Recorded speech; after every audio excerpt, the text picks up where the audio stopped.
Sair da zona de conforto sempre traz um incômodo característico, até porque o indivíduo costuma ter dificuldade em lidar com mudanças. O ano de 2020 trouxe ainda um desafio coletivo, empurrando a sociedade inteira de volta aos lares em razão da pandemia. Dentro de si, dentro de casa e, acima de tudo, parte de um todo, com um olhar atencioso e coletivo, não mais havendo espaço para o individualismo. O que esperar de agora em diante? A tecnologia está se tornando imprescindível para a manutenção de atividades indispensáveis para a sociedade. A advocacia assume um papel ainda mais importante na manutenção da ordem. A OAB Bahia ressignificou suas ações e continua adotando medidas para acolher a classe e minimizar os impactos decorrentes do momento que vivemos. E a sua participação é fundamental para construirmos uma advocacia cada vez mais forte. Desejamos um excelente congresso. Boa tarde a todos, boa tarde aos colegas, participantes, palestrantes. Vamos dar início ao painel 31 do primeiro Congresso Online da Advocacia Baiana. Parabenizar a OAB Bahia por estar realizando esse excelente congresso, certo? Esse encontro dos advogados da Bahia com brilhantes temas, como hoje temos grandes palestrantes aqui, como doutora Sara Ferreira, doutora Lia Frank, doutor Gustavo Góes e doutor Rony Duarte.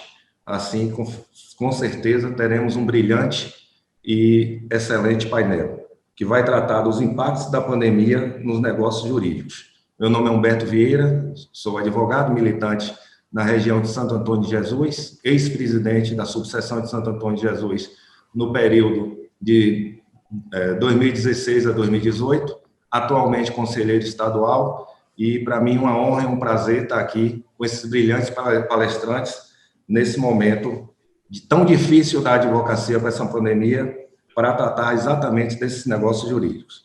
Vamos abrir a primeira palestra com a doutora Sara Ferreira, né, a brilhante advogada, atuante em direito empresarial, especialista em direito constitucional, que nos dará a honra dessa grande palestra.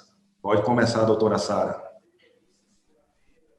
Boa tarde a todos os colegas aqui que compõem esse painel. Para mim é uma imensa satisfação, um imenso prazer estar com todos vocês nessa tarde de sexta-feira. Cumprimento também a todos os nossos ouvintes, espectadores que estão aí acompanhando o congresso.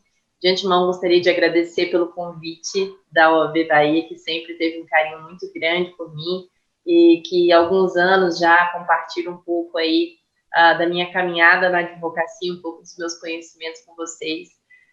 Meu muito obrigada, em nome aí da doutora Sara Barros e do doutor Hermes também. Muito obrigada pela participação. Bom, Humberto, você fez aí as apresentações, né, o nosso painel, eu considero extremamente importante a gente trazer isso para o pessoal, para o congresso, que são os impactos da pandemia nos negócios jurídicos.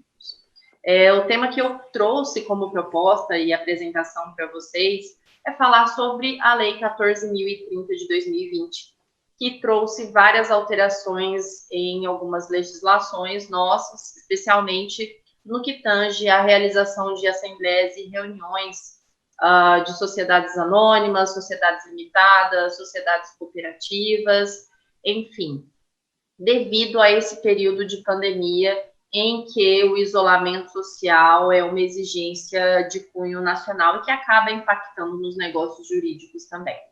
Para você que está aí do lado de lá, né, do outro lado, nos escutando, nos ouvindo e esteja também aí anotando tudo que nós estamos proferindo para vocês, eu recomendo que vocês anotem algumas legislações, né, porque vai dar mais base para você se aprofundar a respeito desse tema. Inicialmente, a 14.030, a gente vai falar sobre as leis de cooperativas, rapidamente, sociedades anônimas, Código Civil e a Lei de Registro Público de Empresas Mercantis. Então, falaremos aí da Lei 5764, de 71, a Lei 6.404, de 76, o Código Civil, que é a 10.406, de 2020, e também a 8934, de 94. São todas essas leis que eu trouxe aqui para vocês. Mas aí você vai me perguntar, ok, doutora, mas do que se trata, então, essa lei 14.030 2030 de 2020. É uma lei que veio inicialmente com uma medida provisória, depois convertida em lei, em que trouxe novos regulamentos tratando da realização de assembleias gerais, reuniões e demais encontros que essas sociedades, né, seja uma sociedade empresária, uma sociedade anônima, limitada ou cooperativa, elas realizam. Perfeito? E qual a razão dessa legislação? Bom, nós sabemos que lá, tratamos aqui já iniciando o tema falando sobre sociedade anônima. Lá na lei da sociedade anônima, a lei da SA, que é a 6.404, há a previsão legal expressa de obrigação de realização da Assembleia Geral Ordinária, perfeito? A famosa AGE, AGO. E, anualmente, após a finalização do exercício das atividades dessas companhias, é obrigatória a realização dessas reuniões. Essas reuniões são extremamente importantes para a atividade empresarial, a atividade dessas companhias, porque é nela que é definido vários pontos relevantes, como, por exemplo, como será a distribuição do lucro, dos dividendos para com seus acionistas, como serão decididos, por exemplo, a eleição dos comitês dentro do órgão. Vários cargos de extrema importância dentro da companhia são eleitos no momento de realização dessas assembleias. Assembleias essas que, legalmente, obrigatoriamente, essas SAs precisam realizar. Perfeito? E aí, como ficaria, né, no caso da pandemia, como ficaria a realização dessas reuniões? A gente tem um problema, então, né? Porque o isolamento social foi posto, né, durante um bom tempo e ainda é uma realidade no nosso país para evitar a contaminação em razão do Covid-19. Então, a 14.030 de 2020 veio trazendo novos parâmetros para a realização dessas assembleias, perfeito? Então, houve aqui uma flexibilização da forma e do tempo também de realização dessas assembleias, tá? Especificamente em relação às sociedades anônimas, nós tivemos aí uma possibilidade de prorrogação da realização dessas assembleias gerais ordinárias em 7 meses. E por que isso? Nós sabemos que, para fins de sociedade anônima, geralmente, isso não é regra, mas geralmente o fim, né, dessa atividade, do exercício anual, geralmente não é regra, mas geralmente ele coincide com o calendário anual, ou seja, dezembro. E o prazo para a realização dessas assembleias seriam 4 meses, perfeito? O que poderia cair aí em meados e finalização de abril, bem no meio da nossa pandemia, como todos nós sabemos, né? Então, o que foi feito, veio aí a 14.030, fazendo uma extensão para a realização dessas assembleias em 7 meses, tá? Período em que, em tese, a pandemia já estaria finalizada, ou pelo menos, né, com seus efeitos mitigados até lá. Então, esse aí foi um dos pontos importantes trazidos para a sociedade, as sociedades anônimas. Além disso, aqueles assuntos importantes que deveriam ser tratados em assembleia, já na 14.030 foi tratado em que o Conselho de Administração poderia deliberar sobre estes assuntos, aqueles assuntos de urgência da companhia, e que, posteriormente, eles estariam sujeitos à aceitação posterior de um colegiado, para poder, de fato, confirmar as decisões e o que foi realizado durante aquele período, enfim, de urgência que todos nós estamos vivenciando. Um outro ponto ainda sobre sociedade anônima é em relação aos prazos de gestão e atuação dos administradores, tá, dessas empresas e companhias. Onde os membros do Conselho Fiscal e também, dependendo da formalização, o comitê estatutário formalizar de uma forma diferente, eles poderiam, então, decidir ou ter os seus mandatos prorrogados, né? Porque a gente sabe que durante essas assembleias é feita a eleição desses membros, né? Esses membros desses comitês. Então, eles teriam a sua atuação naquele cargo prorrogada. Perfeito? Primeiro, pessoal, estou colocando os pontos que foram trazidos pela 14.030 e depois eu vou trazer alguns pontinhos de convergência para a gente pensar. Enfim, e além disso, né, a declaração de dividendos seria feita também pelo Conselho de Administração durante esse período, ok? Sobre sociedade anônima, esses foram os pontos principais que a 14.030 trouxe. Além de sociedade anônima, como comentei já no início aqui da minha fala, que também foi tratado sobre as sociedades limitadas, perfeito? Em relação à sociedade limitada, nós tivemos também alguns pontos que devem ser considerados aqui. O primeiro ponto deles é em relação ao mandato também dos administradores dessas empresas, tá? Administradores, membros do Conselho Fiscal, ficaram prorrogados também até a realização dessa assembleia, que pode ter um período estendido aí por até 7 meses, perfeito? Então, a sociedade limitada também teve essa alteração. Lembrando, pessoal, que a 14.030 ela trouxe essa possibilidade, mas nada impede de que essas sociedades empresariais, leia-se, sociedade anônima, limitada, enfim, consigam fazer essa assembleia de maneira online, como nós vamos ver daqui a pouco também, perfeito? Então, sobre sociedade limitada, esse foi um ponto importante trazido pela 14.030. O outro ponto em relação às cooperativas, também tratadas aqui na 14.030. Bom, realização de assembleia geral ordinária também prorrogada por um período de 9 meses, porque lá na lei das cooperativas, ela tem um prazo diferente. Então, veio a 14.030 estendendo um pouco mais do que ele trouxe para a SA e para a limitada, que era 7 meses, perfeito? Então, aqui nas cooperativas, ele colocou para 9 meses para poder adequar o período e ficar igual até um prazo aí possível de finalização, de possível finalização da pandemia. E além disso também, para as cooperativas também ficou instituído que o mandato dos membros dos órgãos de administração e fiscalização, enfim, demais órgãos deliberativos de importância, né, que tenha um significado importante para a cooperativa, também ficam prorrogados até a realização dessas assembleias e demais reuniões. Perfeito? Então, sobre esses pontos SA, limitada e cooperativa, nós tivemos esses pontos que foram modificados. Além disso, nós temos um ponto importante trazido sobre o registro público de empresas mercantis. Ok? O que ocorre, pessoal? Quando nós vamos, né, fazer o registro empresarial, é necessário que se recorra até a junta comercial. E existe uma série de formalidades que precisam ser seguidas. Dentre elas, nós temos o arquivamento de documentações perante a junta comercial. Então, aqueles atos de constituição, atos de alteração, dissolução e extinção de empresas, é necessário que para isso se faça um arquivamento à junta.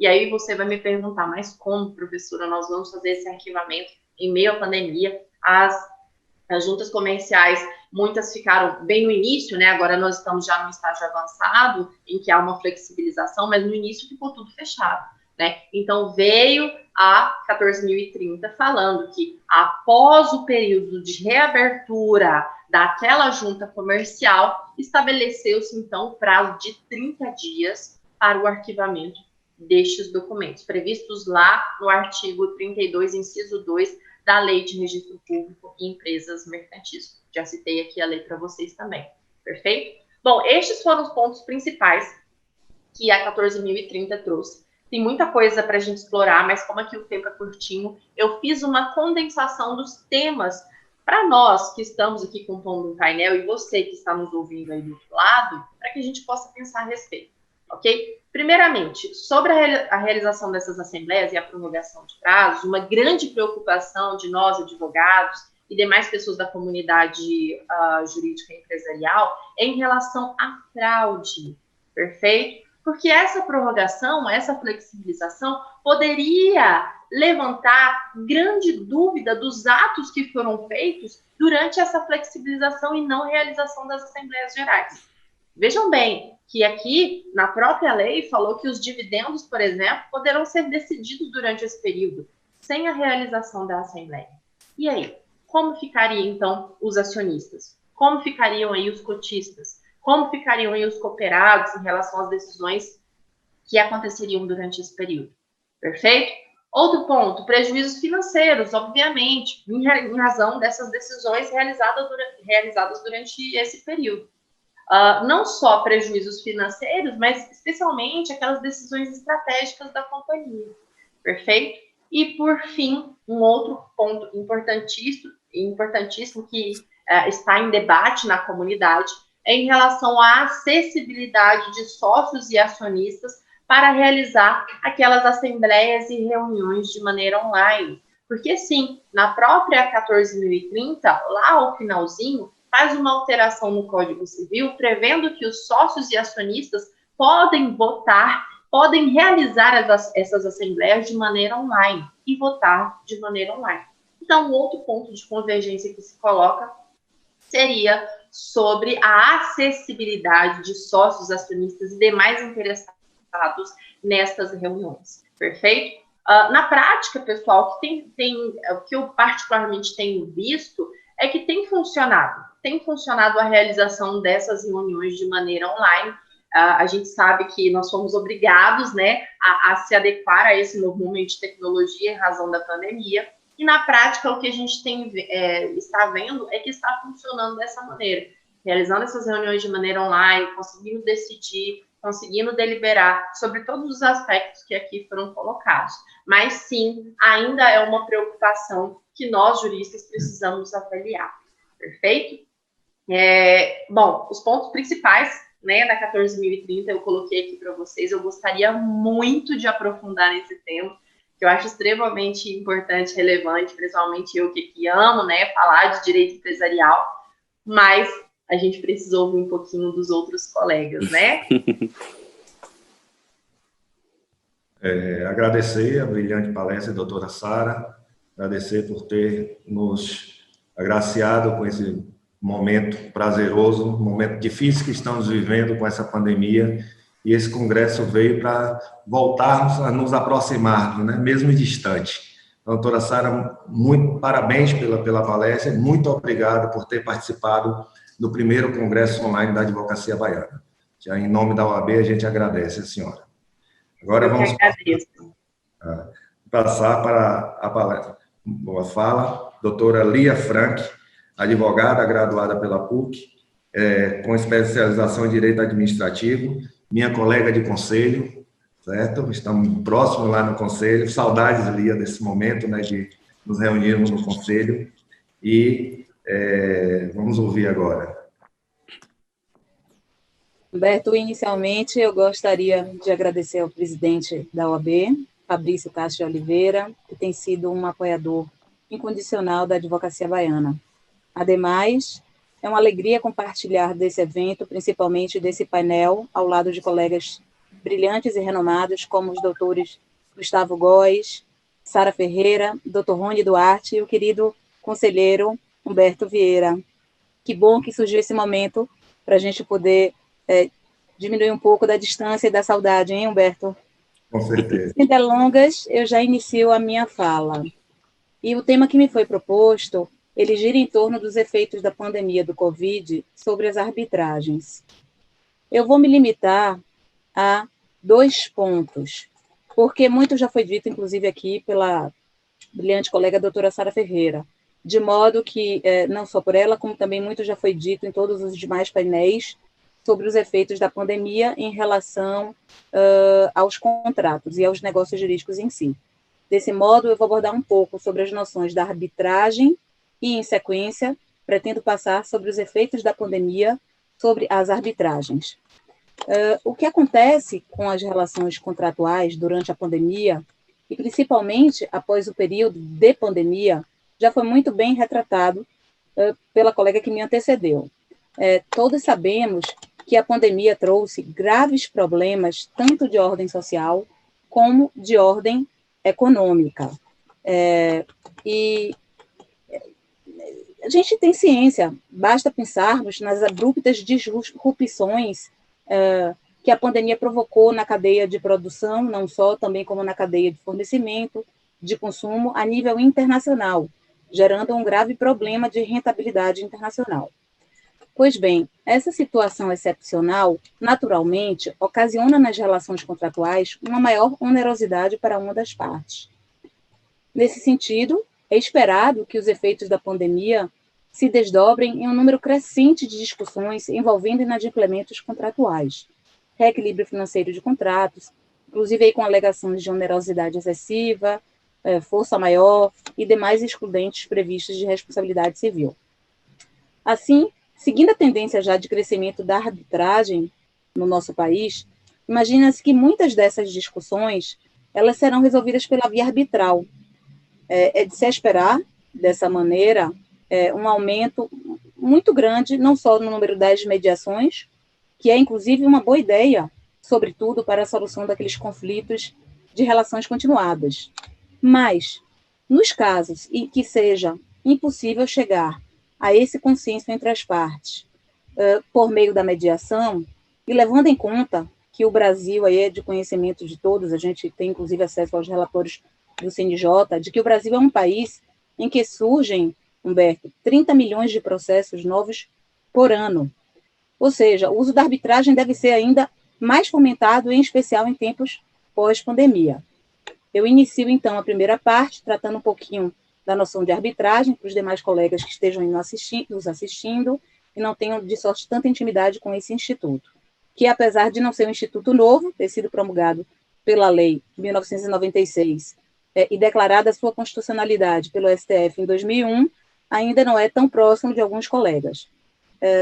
Como conceito de arbitragem, eu costumo dizer que a arbitragem nada mais é do que uma justiça, entre aspas, privada, ou seja, uma forma de solucionar o conflito fora do Poder Judiciário, mas com uma sentença que tem a mesma força de uma sentença promulgada e proferida pelo próprio Poder Judiciário. A diferença é que a arbitragem ele é um instituto que tem procedimentos próprios, mas com a vantagem de que a sua sentença vai ter força de título executivo judicial, ela vai ser proferida em tempo bem inferior a uma sentença proferida pelo Poder Judiciário Estatal, e é um instituto em que o julgamento se dá por meio de instância única, ou seja, não haverá recurso dessa sentença proferida na via arbitral, a não ser nas hipóteses excepcionais previstas na lei. Vale destacar aqui também que nem todo direito é submetido ao julgamento por meio da via arbitral, tem que se tratar aí de direitos disponíveis, né? As partes podem, inclusive, celebrar um contrato que versa sobre direitos patrimoniais disponíveis e inserir nele uma cláusula compromissória, por meio da qual eles se comprometem a resolver qualquer controvérsia que surgir daquele contrato ou daquela relação contratual, que é objeto daquele instrumento, por meio da via arbitral, ou seja, submetê-lo à arbitragem e não ao Poder Judiciário, abrindo mão de levar essa eventual discussão ao Poder Judiciário. Ainda quando as partes não tenham previsto uma cláusula compromissória no contrato, as partes podem também, e aí nesse caso sempre que de comum acordo, firmar posteriormente um compromisso arbitral, ou seja, uma maneira delas submeterem aquele conflito que tenha surgido em decorrência do contrato à via arbitral. Como dito aqui, né, a arbitragem não é um instituto novo, a lei que trata da arbitragem, ela é a lei a lei da arbitragem é a lei 9307 de 1996 e a sua declaração de constitucionalidade foi firmada no ano de 2001 pelo STF. Vale destacar que, antes mesmo até da pandemia, a gente notava no meio jurídico, entre colegas advogados, de que as expectativas dos clientes tinham mudado. Ou seja, nos dias de hoje, a maior parte dos clientes, eles intentam uma maneira de prevenir, ou seja, uma solução mais eficiente, uma solução mais eficaz de um eventual problema jurídico, de sorte que contenham redução de custos e celeridade, portanto, na conclusão desses litígios. E assim, a arbitragem traz consigo, é um instituto que traz consigo, ao meu ver, não só ao meu ver, como ao ver de todos aqueles que atuam no meio da arbitragem, ela traz três grandes benefícios.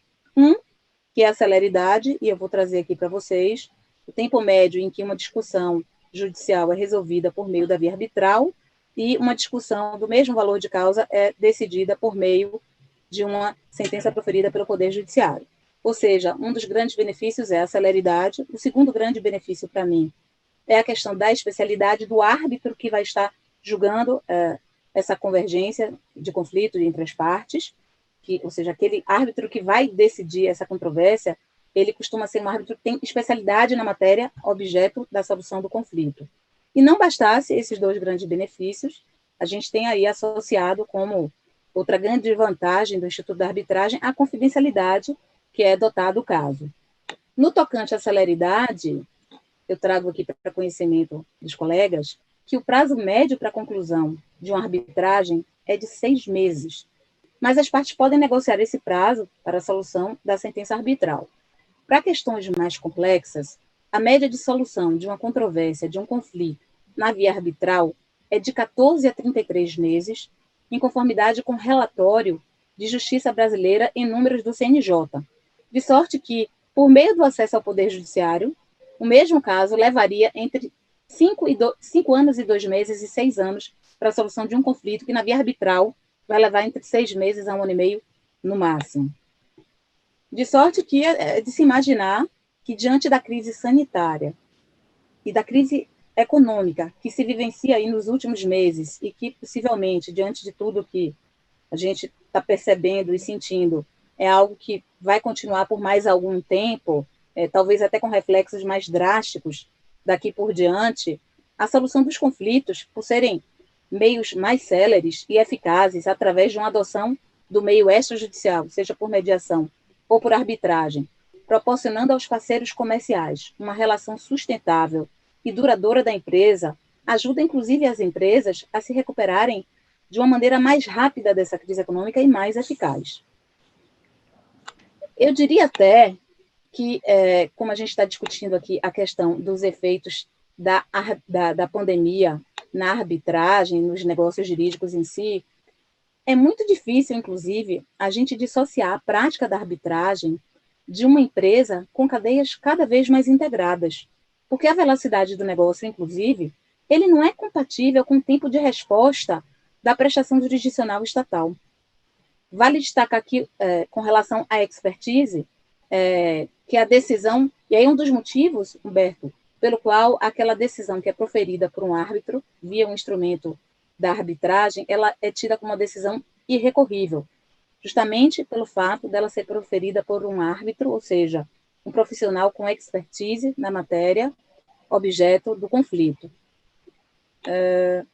A gente já tratou um pouquinho aqui, né, sobre a questão da celeridade, e celeridade, portanto, implica em eficiência e, por óbvio, menos custo imprimido àquela solução. Eu costumo dizer que as pessoas, os advogados em si, os colegas e até as partes, elas têm uma preconcepção sobre a arbitragem até um pouco que a gente tem que desmistificar, né? Então, a gente tinha entre os colegas, entre os clientes, uma ideia de que a arbitragem era um instituto mais utilizado para causas mais custosas. Só que até como um meio de tentar desmistificar isso, para quem está aqui nos assistindo e para os colegas, isso não é bem verdade. Se você compulsar a tabela do Tribunal de Justiça do Estado da Bahia, uma parte que pretende ajuizar uma ação hoje perante o Tribunal de Justiça do Estado da Bahia, cuja causa esteja no patamar do valor de R$300 mil, ele vai ter que arcar com custas de R$9.600, quase um teto de R$10 mil de pagamento de custos. Se esse processo com o mesmo patamar de valor de causa for, de repente, levado a uma via arbitral, por exemplo, a Camarb, nas custas da Camarb, ele pagaria R$26 mil. Aí você pode dizer, poxa, mas ainda assim é um valor elevado, a gente sai de 10 para 26 mil. Só que eu acho que a gente tem que levar em consideração 3 coisas importantes. Tempo é dinheiro, ou seja, a celeridade na definição da solução da controvérsia, ainda mais em tempos de crise, ela pode significar a manutenção de uma empresa, ou seja, a empresa se manter sustentável em razão de um tempo menor de solução do conflito. E outros custos também que são imprimidos em relação a uma solução via Poder Judiciário e que acabam ultrapassando, inclusive, esses custos impostos por meio da via arbitral. E aí vale destacar que é uma arbitragem não só para a solução antes-pandemia, mas principalmente pós-pandemia, ela é um instituto tão privilegiado que deve realmente ser fomentado, que eu já posso aqui até trazer para conhecimento dos colegas as inúmeras câmeras que a gente tem no mercado baiano. Ou seja, o mercado baiano ele tem um campo de arbitragem doméstica bastante fomentado. E aí eu trago para a ciência dos colegas, tanto no ramo, na seara do direito público, como na seara do direito privado. Na seara do direito público, eu faço menção expressa à Câmara da PEB, que é a Câmara dos Procuradores do Estado da Bahia. Na seara do direito privado, eu trago aqui alguns nomes, como a Câmara da Associação Comercial da Bahia, temos também a Camarb, a Camis, a Camob, acho que por hora essas tão boas de serem mencionadas. Faço menção também de que foi fundado recentemente um Instituto de Arbitragem, o primeiro Instituto de Arbitragem do Estado da Bahia, justamente impulsionando o fomento desse instituto privilegiado. Trago também para a ciência dos colegas que, diferentemente de há 2 décadas atrás, na minha época, hoje as faculdades elas já incluem a matéria de arbitragem na sua grade de direito, de sorte que a gente tem aí uma leva de colegas, uma geração que sai da faculdade com conhecimento, bastante conhecimento da matéria, e podendo fomentá-la, especialmente agora em tempos de pandemia, em que celeridade vai ser o grande X do negócio. Posso citar também as competições de arbitragem, que são um valioso acréscimo ao modelo tradicional do ensino jurídico, especialmente porque elas materializam aí uma abordagem afeita ao common law, que nada mais é do que o estudo em si de aprender o direito em relação a um caso particular, um caso concreto. Pois bem, desse modo, resta evidente que os custos da arbitragem, considerando a eficácia da celeridade do seu julgamento, aliado a um julgamento realizado por um julgador especialista na matéria, com expertise, demonstram inequivocamente que a arbitragem é, sim, um método extremamente eficaz e vantajoso ao empresário. Até porque o tempo de solução de um litígio ele é fundamental, ainda mais em tempos de crise, para a saúde e manutenção de uma empresa. Aqui eu já passo, então, em razão do tempo, para a segunda parte da minha exposição, que é tratar especificamente sobre os efeitos da pandemia no período, sobre as arbitragens nesse período de pandemia do Covid-19. A arbitragem ela tem um estilo próprio de advocacia, ela vem funcionando normalmente durante a pandemia, naturalmente as câmaras arbitrais, assim como o Poder Judiciário, nesse período de pandemia, houve a suspensão presencial e física, por meio das suas câmaras arbitrais, mas, sem dúvida nenhuma, a tecnologia, esses recursos tecnológicos que já foram implementados desde o início de abril desse ano de 2020, eles serão meios digitais muito utilizados agora e possivelmente bastante adotados através de plataformas digitais. Todas as instituições de arbitragem, pelo menos na maior parte delas, eu posso citar aí que a mudança mais importante que surgiu na arbitragem nesse período de pandemia foi com relação à possibilidade da realização das audiências por videoconferência, ao menos a audiência remota para assinatura aí do termo de arbitragem. E por mais que isso não esteja previsto de maneira expressa nos regulamentos das câmaras arbitrais, isso já passou a ser uma nova realidade das audiências arbitrais em nível global. Ou seja, o uso dessas ferramentas de tecnologia, dessas plataformas de tecnologia, eles não só podem, como inclusive devem sim ser um grande aliado da manutenção do cronograma original do processo, bem como, e consequentemente, afetando de maneira positiva ainda mais na celeridade da solução desse conflito, dessa disputa.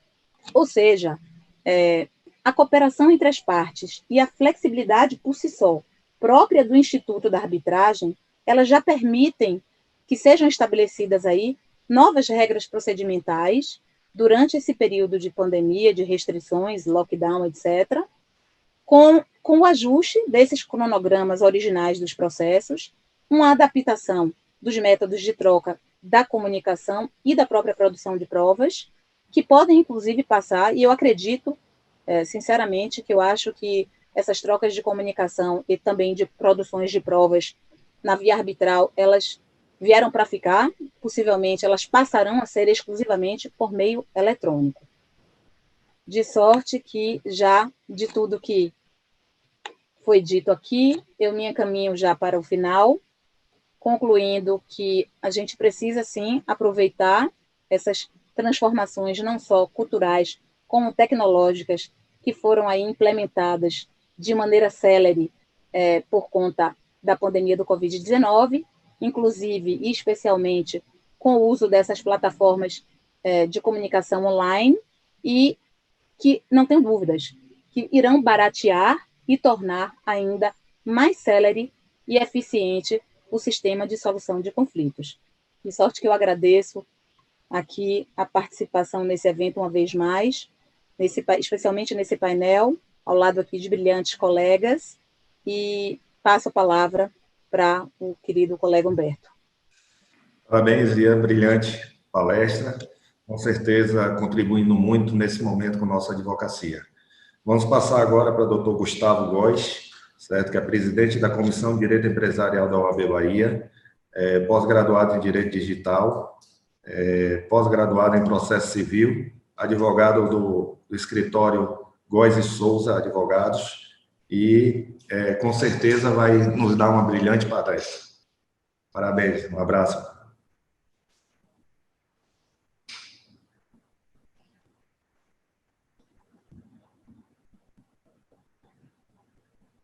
E eu tô falando sem... Tudo bom, Humberto? Queria dizer que é um prazer estar aqui, enorme.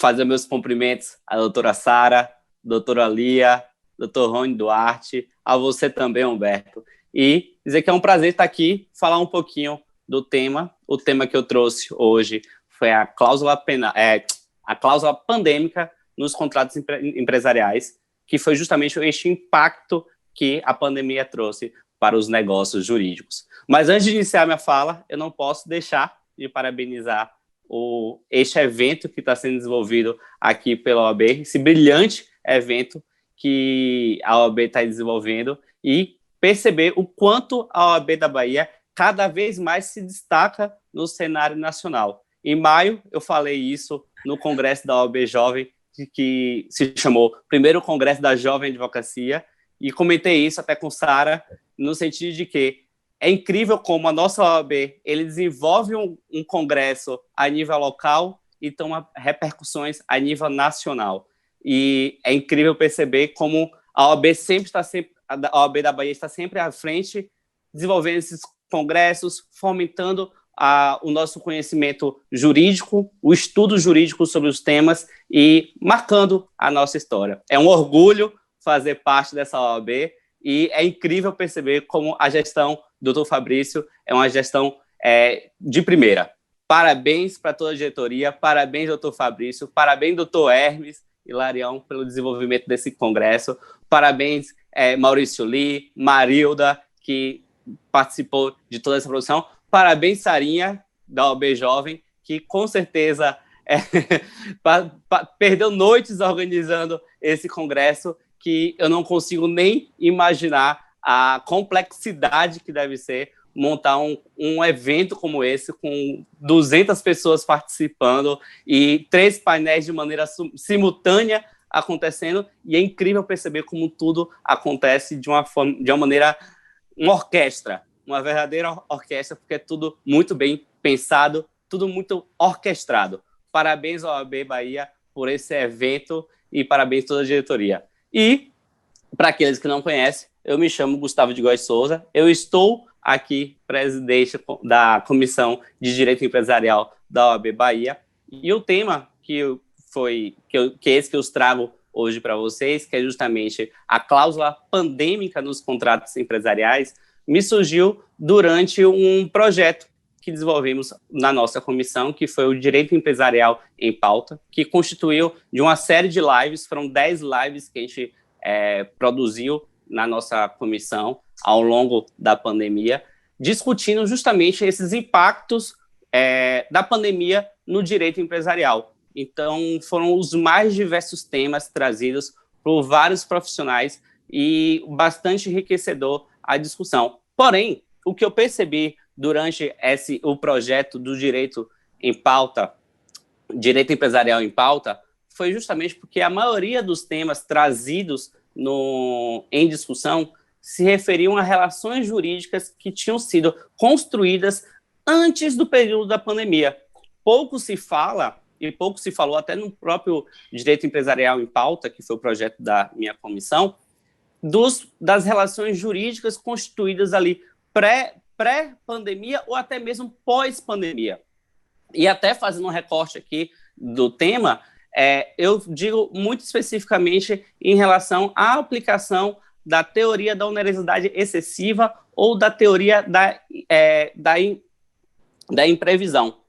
E questionando, caberia a aplicação da teoria da onerosidade excessiva ou da imprevisão nesses contratos que foram firmados ali no mês de janeiro, fevereiro, março de 2020, que foi nas vésperas da declaração de situação de pandemia, ou até mesmo nos contratos que foram pós-março de 2020, caberiam essas teorias para fazer uma revisão ou até mesmo rescisão do contrato sem que seja aplicada a cláusula penal, as multas previstas em cláusula penal.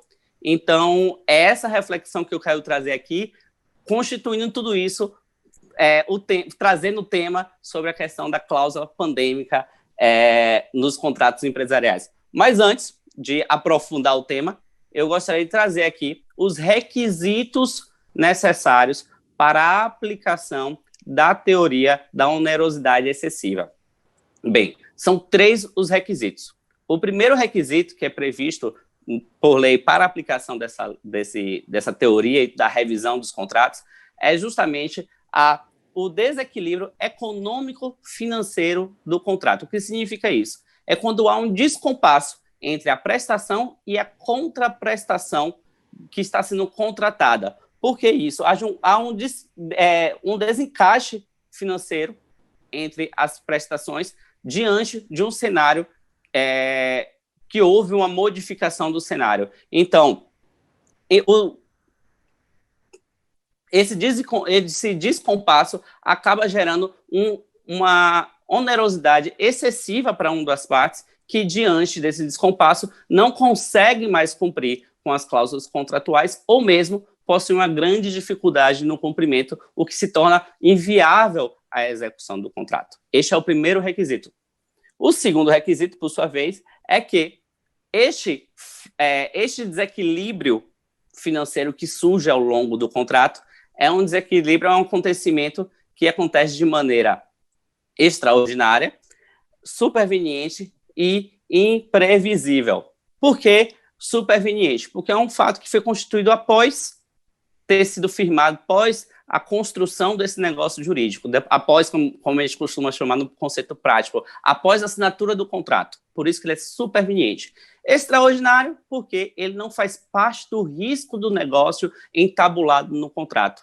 Então, assim, se você trabalha com bolsas de valores, por exemplo, em que há uma flutuação de valores, um dia a cotação está alta, no dia seguinte a cotação está baixa, esse risco é um risco inerente a este tipo de negócio. Então, não cabe falar aqui que a flutuação das cotas de uma empresa, por exemplo, das ações de uma empresa, ele se trata de um evento extraordinário. Não. Em tratando-se de bolsa de valores, para este fato específico, a flutuação de preços é um fato ordinário, então não se aplicaria para esse ponto, inicialmente, essa teoria. E imprevisível por quê? Porque as partes não puderam prever a possibilidade de um evento que causasse justamente esse descompasso, esse desequilíbrio financeiro, certo? Então, aqui a gente já tem 2 requisitos. O primeiro é o desequilíbrio econômico, que é oriundo de um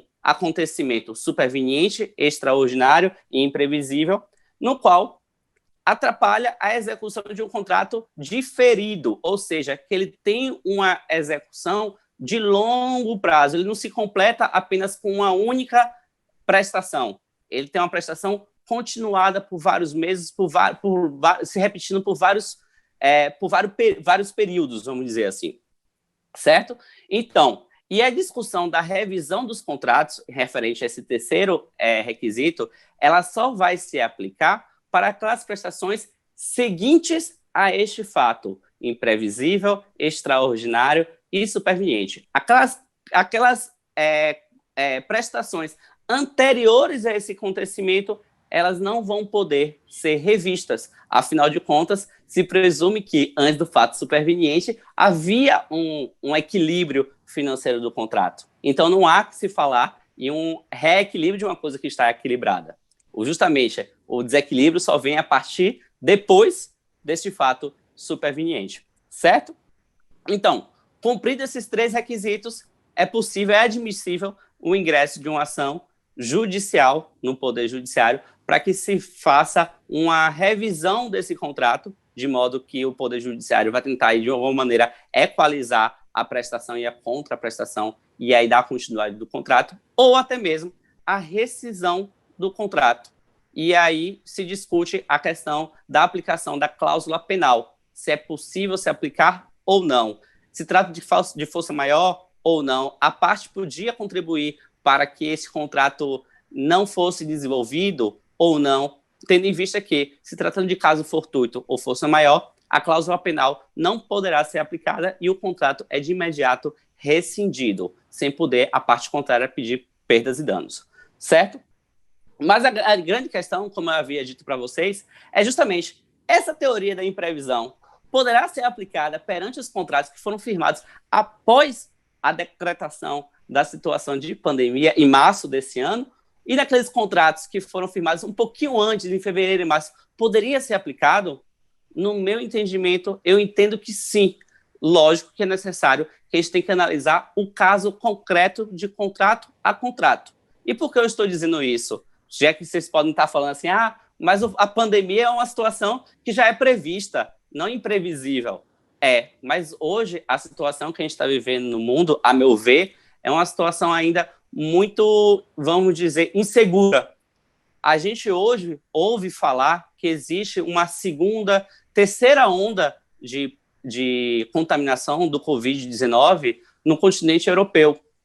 Hoje a gente fala, estudos revelam que o vírus do coronavírus, ele tem sofrido mutações e que causam justamente essa possibilidade de segunda, terceira onda de contaminação. Hoje a gente tem visto vacinas sendo desenvolvidas em tempos recordes, no qual a gente não tem certeza da deste poder efetivo da vacina em proteger as pessoas desse vírus, que, inclusive, em razão da própria mutação do vírus. Então, pode ser que a vacina chegue, ela seja até eficaz para o vírus que temos hoje, mas é possível que ele se mute, faça mutação, e a vacina não contemple, vamos dizer assim, esse vírus que sofreu essa mutação. Então, a depender da situação que se desenha no cenário futuro, é muito possível, é provável, que a depender do contrato empresarial que seja firmado, que sim, que possa ser aplicada a teoria da imprevisão e a teoria da onerosidade excessiva para fazer a revisão desses contratos.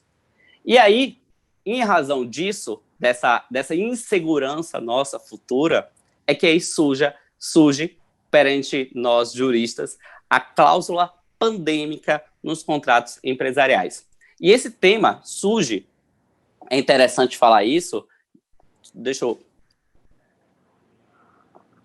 E esse tema surge, inclusive, no cenário internacional, diante de um contrato de compra e venda das cotas da Victoria's Secret nos Estados Unidos. É um case bastante interessante, porque no dia 20 de fevereiro deste ano, a Victoria's Secret vendeu 55% das suas cotas pela bagatela de 525 milhões de dólares para uma empresa chamada Sycamore.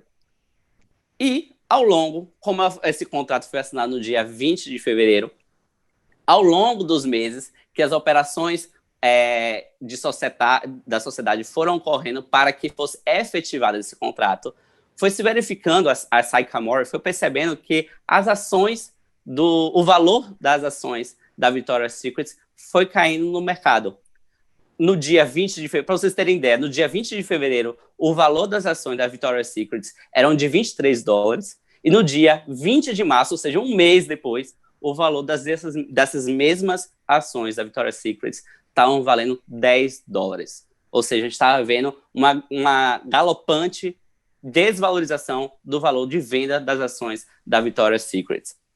E, em razão disso, em razão da situação pandemia, a Victoria's Secret teve que fechar suas lojas, não conseguiu converter as suas vendas das lojas físicas nas lojas virtuais, até por uma questão que vestimenta durante o período de pandemia não foi uma prioridade para grande parte da população. Então, houve uma dificuldade da Victoria's Secret manter o poder de venda, né, o nível de vendas das suas lojas no mercado eletrônico. Teve que demitir funcionários, e aí, cada vez mais, se desvalorizando no mercado americano.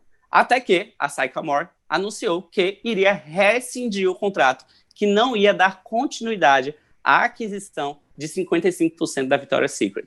E a Victoria's Secret anunciou, não, você vai ser obrigado a comprar as minhas cotas, tendo em vista que consta no meu contrato uma cláusula pandêmica, no qual exclui a possibilidade de você alegar que pandemia e epidemia é um caso imprevisível.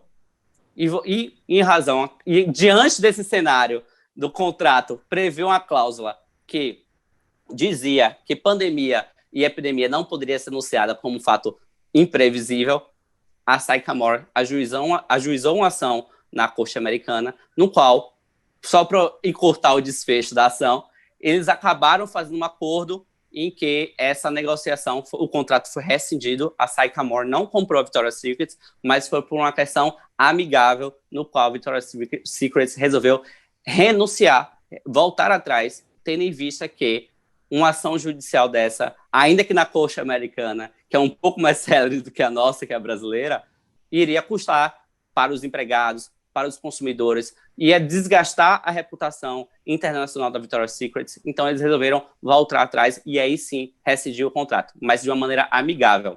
Então, o que eu lhes trago aqui é justamente a necessidade, principalmente no momento que estamos vivendo hoje, dos advogados se observarem isso e trazerem nos seus contratos uma cláusula pandêmica, no qual regulamenta ou procura regulamentar situações que possam, de alguma maneira, impedir a continuidade do contrato, caso uma segunda onda de pandemia venha acontecer no país, a vacina não venha a ser tão eficaz como a gente imagina. Inclusive, eu gosto até de ressaltar que, para aqueles que gostam de uma base legal para fundamentar a cláusula pandêmica, até para colocar no contrato e dar um fundamento jurídico legal para isso, eu trago a vocês o artigo 421-A do Código Civil, que foi introduzido pela Lei de Liberdade Econômica, no qual diz que as partes poderão estabelecer parâmetros de interpretação das cláusulas negociais e seus pressupostos de revisão ou solução, sobrelevando as vantagens das partes. Então, essa é a minha contribuição. Antes que o doutor Humberto me anuncie aqui o fim do meu tempo, essa é a minha contribuição e esse é o que eu chamo a atenção para vocês. Muito se discute em relação aos contratos empresariais que foram firmados antes da pandemia, mas a discussão referente a esses contratos que estão sendo firmados ou na situação recente de março para cá, muitos advogados não estão preocupados com a possibilidade de retorno. Estamos vivendo num momento que a gente não tem tanta certeza do futuro. Se esperava que a pandemia, essa altura do campeonato, já tivesse terminado, já tivesse sido finalizada, mas existe sim uma possibilidade que essa situação de quarentena, distanciamento social, continue se perpetuando e não se sabe ao certo se vamos conseguir tão logo quando vamos vencer o vírus do coronavírus. E, em razão disso, é recomendável que sim, que se coloque uma cláusula pandêmica nos seus contratos empresariais, a fim de regulamentar as situações de não do cumprimento ou descumprimento em razão da pandemia. Certinho? Muito obrigado, Humberto. Parabéns, Fabrício. Hermes, Sarinha, por esse evento que está fenomenal. Nós que agradecemos, Gustavo, pela sua brilhante participação nesse primeiro congresso online. Um abraço. Vamos passar agora para o Dr. Rony Duarte, certo? Mestre em Ciências Jurídicas pela Universidade de Lisboa, diretor-geral da ESA Nacional e conselheiro federal da OAB. Dr. Rony, a palavra é sua. Muito obrigado, Humberto. Queria lhe cumprimentar, saudar também as professoras Li, a Sara, o Gustavo, deixar aqui um registro de agradecimento ao presidente, esse grande presidente baiano, Fabrício de Castro Oliveira, que me honrou com o convite. Queria também deixar aqui um registro de gratidão, de atenção, de respeito, de consideração ao nosso vice-presidente nacional, Luiz Viana, um estimado amigo, uma grande liderança da advocacia nacional. Fiquei muito feliz, Humberto, de poder ter falado depois do Gustavo, que ele introduziu alguns dos temas que eu iria colocar aqui como premissas, né? Eu vou falar um pouquinho sobre a revisão dos contratos na jurisprudência de exceção. Eu ando como advogado, sou advogado militante, eu ando extremamente preocupado com a insegurança que nós, advogados e os jurisdicionados, vem enfrentando no transcurso dessa pandemia, especificamente no que se prende com a possibilidade de revisão dos contratos por alterações das circunstâncias. Eu queria começar a lembrar aqui, a gente está num tema de direito material, de direito civil, mas eu queria lembrar aqui duas disposições do Código de Processo que interessam para esse desenvolvimento subsequente que eu vou fazer. O primeiro deles é o artigo 926, que obriga, né, que os tribunais velem pela coerência, pela integridade, pela rigidez da sua jurisprudência. Tá? E o segundo dispositivo é o parágrafo único do artigo 140 do Código de Processo Civil, que veda que o juiz decida por equidade fora das situações expressamente previstas em lei. Por que eu estou dizendo isso? Aqui, a Ouvidoria de Pernambuco, um desembargador, que é inclusive oriundo do Quinto, foi diretor da Escola Superior de Advocacia aqui em Pernambuco, ele faz um apanhado nacional sobre os precedentes envolvendo revisões de contratos, muito interessante, no país inteiro. E aí se vê uma absoluta desarmonia, por vezes, inclusive, dentro de um mesmo tribunal, sem que se consiga reconhecer quais são os parâmetros nos quais a revisão ela vai ser admitida. Então, eu queria começar aqui repetindo muito brevemente o que Gustavo falou de maneira mais aprofundada. O seguinte, ele tratou, né, das relações simétricas, das relações empresariais, mas, como regra, tá, nós temos aí nas relações obrigacionais, no tráfego jurídico negocial, nós temos uma matriz de risco, onde quem negocia sabe os riscos que está a correr. E, como regra, como ele muito bem pontuou, a perturbação que releva, que importa, é na economia interna do contrato. Então, a impossibilidade, vamos tratar aqui, vamos restringir um pouco mais o tema, para a gente tratar só de obrigações pecuniárias, né, no ambiente de contratos sinalagmáticos, onde uma das prestações seja de natureza pecuniária. Então, há a necessidade dessa consideração que é muito importante. Então, não se admite, e depois eu vou dizer porque eu estou dizendo o tempo inteiro como regra. Então, não se admite, como regra, que, por exemplo, você, Humberto, contraia um empréstimo bancário, aí imagine que tivesse um emprego, perdeu o emprego e justifica esse fato superveniente, tenta justificar com esse fato superveniente o seu próprio inadimplemento. Então, isso não é aceito pelo direito, até porque isso traria um verdadeiro caos, né, para as relações econômicas. Então, a inviabilidade subjetiva, né, as vicissitudes pessoais, os dramas, a doença, etc., isso do ponto de vista humano nos toca, do ponto de vista moral pode merecer consideração, mas juridicamente, para fins de revisão ou de afastamento das consequências do inadimplemento ou da mora, isso é absolutamente, costuma ser absolutamente insignificante. E o que é que a gente vê, isso também foi pontuado pelo Gustavo, como um pressuposto comum, tá? Ele falou nas relações assimétricas, mas mesmo nas relações simétricas, mas mesmo nas relações assimétricas, por exemplo, nas relações de consumo, você encontra como requisito a intervenção do Estado, a intervenção revisional do Estado juiz, você reclama um desequilíbrio qualificado, não é qualquer desequilíbrio. Ganhar e perder no âmbito das relações negociais é normal. Então, se você for analisar o artigo 317 do Código Civil, ele fala em desproporção manifesta. O 478, ele fala em onerosidade excessiva. A prestação se tornar excessivamente onerosa. E mesmo o artigo 6º, inciso 5º do Código de Defesa do Consumidor, também coloca a onerosidade excessiva como requisito, tá, a esse reequilíbrio compulsório por uma atividade interventiva do Estado.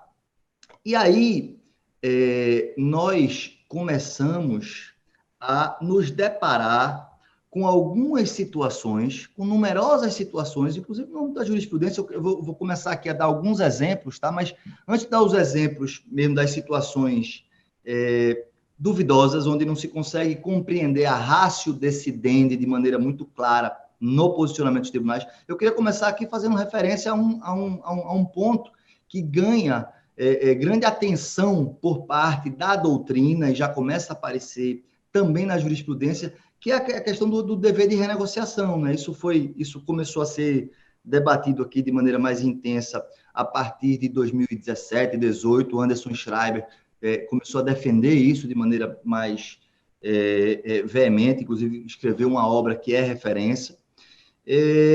Mas não há no direito positivo qualquer indicativo claro da existência desse dever. Então, ele vem como um desdobramento, como uma consequência da boa-fé. Muito bem. Mas, se isso for admitido, e eu ouvi, né, nós temos aí na ESA Nacional, no nosso canal, no IGTV, uma série de debates que foram travados tratando dessa matéria. Inclusive, um deles muito interessante, onde o professor Gustavo Tepedino e o professor, um dos maiores juristas europeus da atualidade, o professor Guido Alpa, da Sapienza, sublinharam que o que importa, efetivamente, é o desequilíbrio interno. Então, vamos lá. Essa questão do dever de renegociação. Vários ministros do STJ, vários ministros, 2 deles, inclusive nas lives que estão disponíveis, mostraram simpatia por esse dever de renegociação. Muito bem, mas quais são, tá? Primeiro, qual é o conteúdo desse dever de renegociação? É um dever meramente formal, basta eu dizer assim, Humberto, vamos negociar aqui, aí sento, você faz 50 propostas, eu fico pronto, já atendi, está atendido e até logo. Então, o conteúdo desse dever é um dever substancial de renegociação, um dever meramente formal, como é que ele se processa, se ele não é atendido, quais são as consequências, né? A parte perde o interesse jurídico, ela passa a não poder, né, se socorrer do judiciário. Então, há um ambiente de enorme incerteza, né, que depende de elucidação. Eu, por medida de cautela, até agora, tenho utilizado em todas as situações, tá, a cautela de propor uma tentativa de renegociação para poder eliminar a possibilidade desse argumento vir a ser suscitado e a pretensão ajuizada venha a só sobrar por força do desatendimento a esse dever de renegociação. Mas aí eu quero ir um pouquinho mais além, o tempo é pouco, né? O tempo é curto, mas eu vou avançar por um caso que é muito próximo de todos nós, né? Porque isso foi debatido, aqui houve ações ajuizadas pelo Ministério Público, no Rio de Janeiro também até lei, aí na Bahia seguramente isso também deve ter sido discutido, que é a questão das mensalidades escolares. As mensalidades escolares. Então, eu não estou aqui tomando posição, eu estou aqui só problematizando, mas vamos lá. Como é que tem funcionado essas ações coletivas? Pega todas as escolas, sacode num balaio, como a gente diz aqui, bota todo mundo junto e aqui eu quero desconto. Primeiro, onde é que está o direito ao desconto? Né? Vamos lá. Se um fornecedor ele consegue, imagine que ele consiga desenvolver uma ferramenta tecnológica e aumente exponencialmente as margens de lucro dele, ele tem a obrigação de repassar esses ganhos para o consumidor. Se fosse o contrário, não é? Se houvesse aí perdas, tá? Por razões estranhas à relação, não é, obrigacional, ele poderia, por uma decisão equivocada, enfim, ele poderia onerar o consumidor. Obviamente que não. Então, isso é um primeiro ponto. Segundo ponto, né? Por que, aqui no caso de Pernambuco, por que 20%? Por que não 30%? Por que não 40%? Por que não 50%? É aleatório. É aleatório. E aí se fala, não, porque as escolas, elas diminuíram as suas despesas. Né? Como eu falei, isso não, a partida, isso não parece importar. Mas será que isso é verdade? Vem cá, será que eu posso imaginar que uma escola do grupo Croton, que é um dos maiores grupos educacionais do mundo, vai ser impactado da mesma maneira que a escolinha aqui do bairro? Será que todas têm as mesmas margens? Outro detalhe, não é? Imagine que tudo que está sendo colocado seja verdadeiro, tá? Houve uma redução significativa dos percentuais, etc. Mas imagine, né, das despesas. E eu só um parêntese. Eu digo que isso é curioso, porque eu tenho um cliente que atua no mercado livre de energia. Tá? Como é que funciona o mercado livre de energia? Porque eu estou falando de energia, porque energia é o primeiro insumo que é referido para dizer que as escolas baixaram as suas despesas. Então, tem um cliente da área de energia que ele fornece para as escolas e foi agora confrontado com pedidos de renegociação, e ele tem atendido na medida do possível. Mas a situação concreta é o seguinte: no mercado livre de energia, a escola, a faculdade, ela trava o preço da energia, e é um preço bem mais barato do que o que é oferecido pela companhia elétrica, mas ela assume o compromisso de aquisição daquele volume por um determinado espaço de tempo.